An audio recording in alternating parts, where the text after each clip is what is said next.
Welcome to Health Data Talks, where industry experts offer bite-sized tips and trends for managing legacy data. Welcome to Health Data Talks, where industry experts offer bite-sized tips and trends for managing legacy data.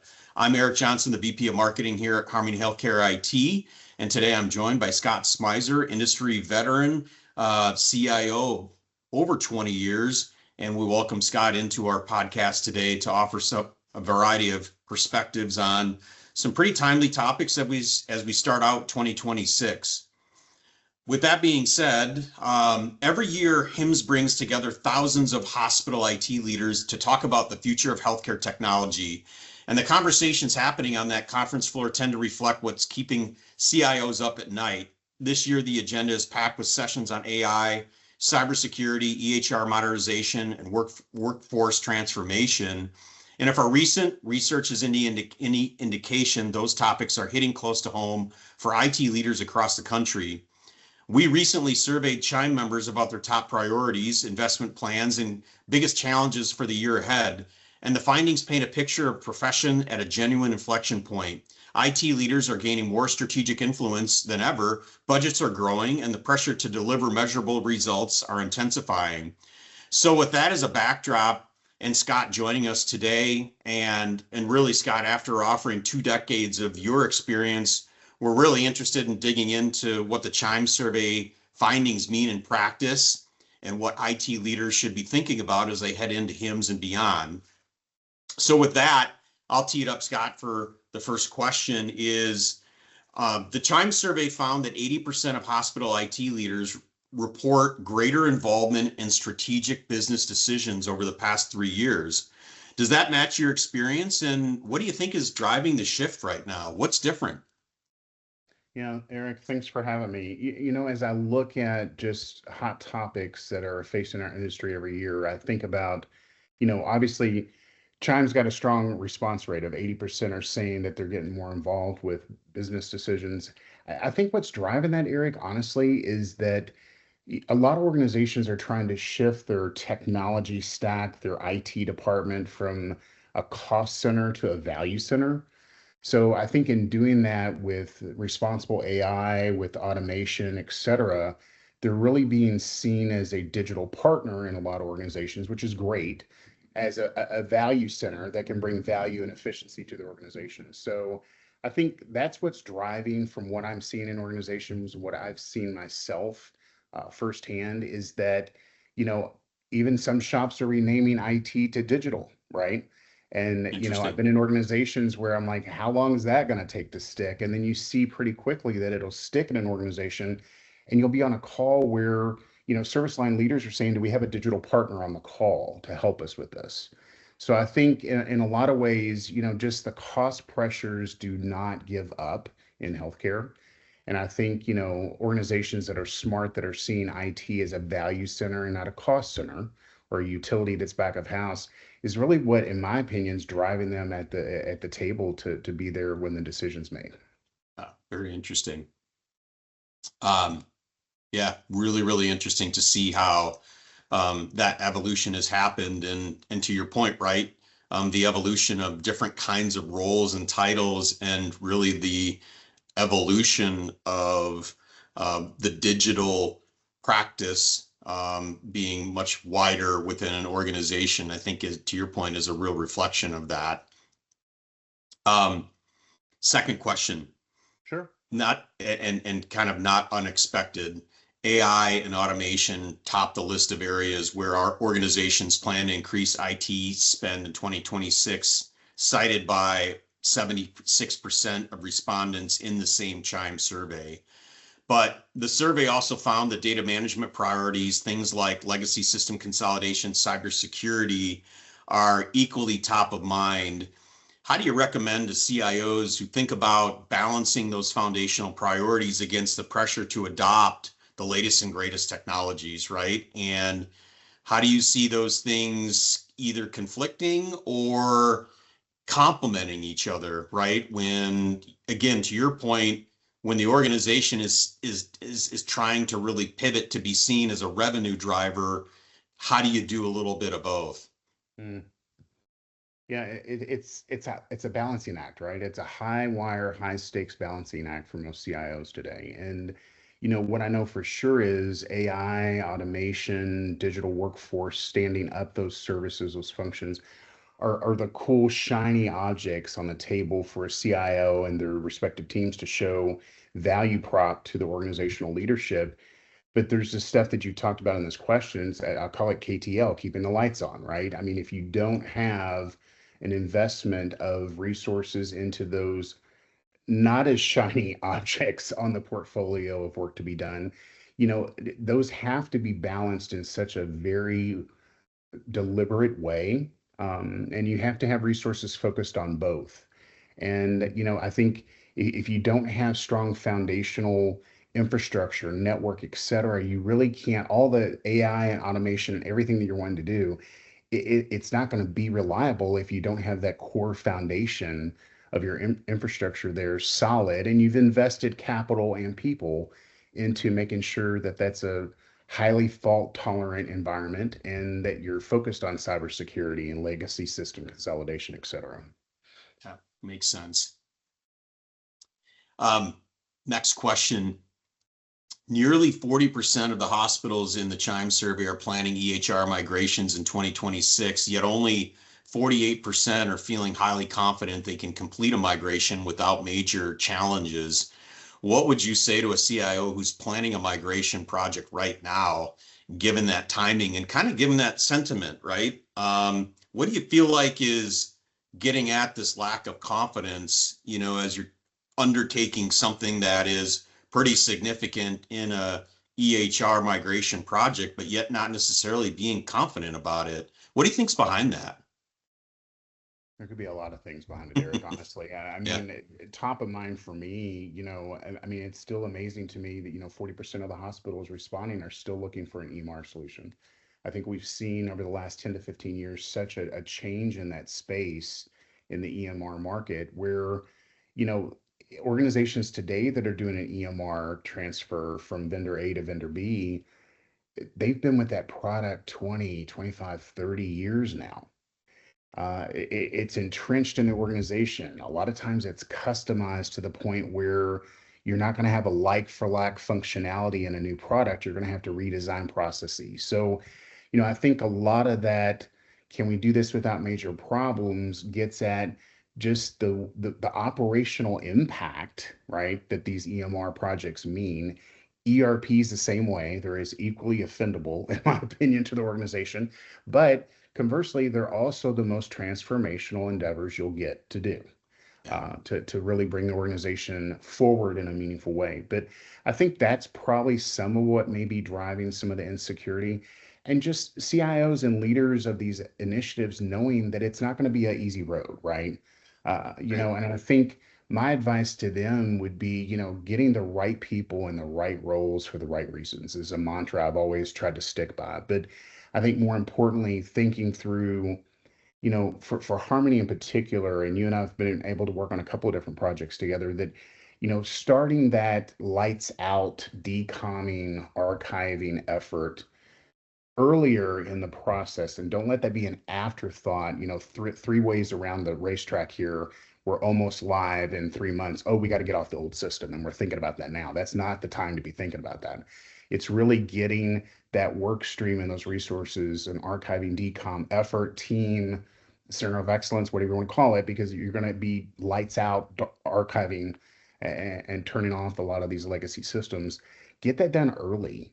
That way you've got the runway to really do it effectively. But these aren't easy projects. If they were easy, everybody would have done them, years ago. And again, I think the organizations you're seeing today, um, they've just been on the same product for quite some time that they know it's going to be hard to pull it out. Yeah, So yeah, no, and makes replace it. sense. Um,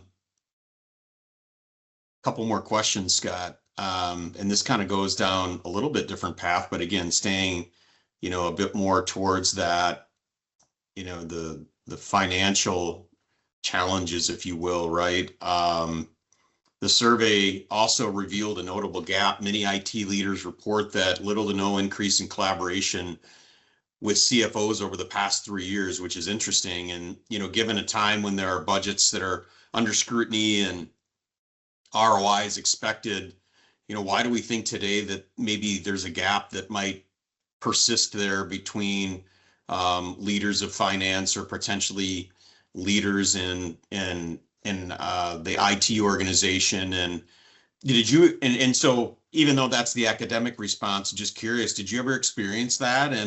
And how did you navigate that, right? And what do you think are some of the causes of that if there's diametrically opposed kinds of initiatives that sometimes, that, how do you overcome those? That's a good question, Eric. So, I think I've seen it in both organizations. I've seen organizations where IT reports up through the CFO, whereby I feel like those organizations have a closer tie. It's more, again, maybe a cost center driven, control the cost, Yep. monitor the spend. And I've seen organizations where, finance is a peer with the CIO. What I know for sure is in every organization, whether you're fighting or advocating for operating dollars or capital dollars, when I've been in organizations and we're fighting for capital dollars, as an IT leader, I'm fighting for dollars that are needed for a new parking garage or a new elevator or a new building, a new roof. So, I've got to have a good story together, right? Of what the value proposition is for this request and what's it going to bring to patient care. So, I think in organizations where there's a notable gap, I would just encourage technology leaders to really shift the mindset from you're not a cost center, you're a value center. You can generate revenue, you can generate efficiencies. In my last organization, we were doing a lot of automation, and we would go out in departments and service lines and say, hey, if we can save you $300,000, can we claim half of that value? Because we've got all these tools that we can deploy to you that make you more efficient, more cost effective. You save 150, we get to claim 150 Yeah. worth of savings. Those kind of moments where you're showing an investment in the input into IT, but you're seeing the output, which is 2x 3x fold in those situations, are things that CFOs and accountants respond to, because they're like, okay, you wanted $1 and you gave me back $2.50, so I got a 2.5% return here, 250% return rather. So, I think I would just encourage folks to try to bridge the gap if your reporting structure is not there. But again, get out of the mindset that it's a cost center. It needs to be a value center. And, at the end of the day, it's like, why are you doing it? If it's not driving value to your patient outcomes or your patient delivery services, why are you doing that function or spending that dollar? Because we may need a parking deck more than we need some infrastructure, right? Right. Got to So. keep the lights on. That's excellent. One more question, Scott, before we wrap up here. Looking ahead, where hospital IT is headed, governance, AI governance, cybersecurity, legacy system modernization, workforce challenges.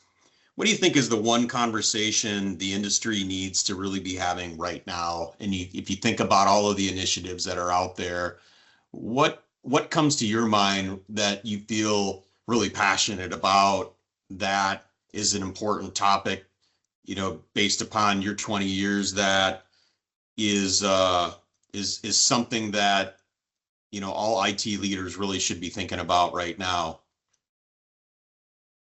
I think it's twofold, if I could break that question into two Yep. answers. I think one is first and foremost, never do technology for technology's sake. I see too often organizations just chase the shiny penny, the shiny object, because someone down the street, down the road, across town is doing that. And it really isn't driving value to where their strategic plan is. So, I think one of the discussions we need to always be having is, why are we doing this technology, this system, this service? Is it going to bring value? I wish I would see the second part of that question. I wish I would see more organizations diving deeper into app rationalization. I think, we see a large health system today that really came together over many, many years, and often many different cultures and systems that merged together. at the point that the merger and acquisition took place, did they do due diligence in saying, okay, there is a vendor of choice for this solution in the capability model?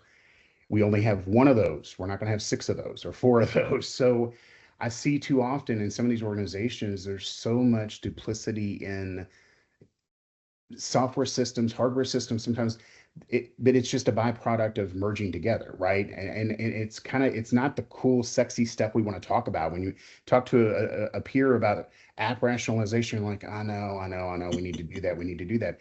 But in doing that, you really get laser focused on, who's your vendor of choice. That VOC is your partner, but then you also get out of the business of supporting and paying for multiple systems. Now, granted, that opens up a whole myriad of questions, right?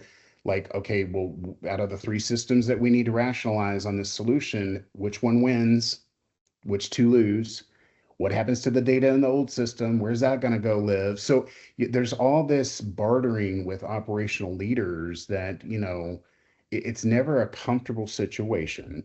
But I think if you've got strong leadership at the top that feels like there's value, and I've seen organizations where, I mean, this could bring 60, 70 million dollars of efficiency into just a medium-sized IDN based on what you're seeing in the portfolio matrix and the capability model. That's a lot of money that could be redirected in a more meaningful way. And as a CIO, you could say, look, we pulled back and saved $4.8 million of our budget by doing this. We're going to redirect that money into more people, or we're going to go buy that system this next year. So it's being better stewards of the funding that each healthcare leader is allocated. I think needs to be top of mind. And then again, why are you doing it? I ask some leaders, I'm like, why are you doing that? And they're like, well, everybody's doing it. Okay, but don't do technology for technology's sake. You've got to really line it in to clinical operations and clinical outcome delivery. That's excellent. Last question, of course, Scott. Really interested as we sit here in the early part of the year in February with the year still unfolding. What's the prediction that you have in terms of emerging trends that you see that as you think about from a strategist that you see kind of happening over the course of 2026? I think first and foremost, it's AI. It's not going anywhere. Every conference I go to, every time I, pull up an email, AI is somewhere woven into that message, right? So I think my prediction for 2026 is, obviously AI is not going away. I think organizations that do a good job of embracing AI in a meaningful and a responsible way will have a competitive advantage against others in the markets they're serving that ultimately benefit the patients they're trying to serve. But I think, having a strong governance model and process around how are we as an organization going to use AI in a meaningful way, I think all of that's still playing out. If I've, when I talk to people about AI, it's like, okay, it's Thursday afternoon, you're an AI expert today, call me next Wednesday at 10. You may not be an, because it's just moving so quickly, right? Yeah. That you've got to get a handle on it. And I think organizations are reluctant for obvious reasons to, are you doing on-prem modeling? Are you doing cloud, private cloud? Are we putting PHI data into, we don't want, once you put something in it, can you pull out the data set that really modeled up against it? So I think every organization that I talk to is struggling with that, of how to use it in a meaningful way. But I look at the propensity that AI has got to the market in healthcare in particular to really break down all of these old 1980 and 1990 ways of doing business still in 2026, right? Yeah. That we could, be smarter and not work harder by using AI in the appropriate way. So I'm curious to see how all of it plays out. I think it's going to be top of mind for pretty much every leader. It's what you hear every conference you're going to. But I think watching it play out this year is going to be interesting. Yeah, awesome. Well, Scott, thanks for joining us again on this episode. Appreciate your takes as always. And thanks again for joining. Yeah, thanks for having me, Eric. Good seeing you. That's it for this session of Health Data Talks. Check out other helpful resources at harmonyhit.com and follow us in your favorite podcast app to catch future episodes. That's it for this session of Health Data Talks. Check out helpful resources at harmonyhit.com and follow us in your favorite podcast app to catch future episodes. We'll see you next time.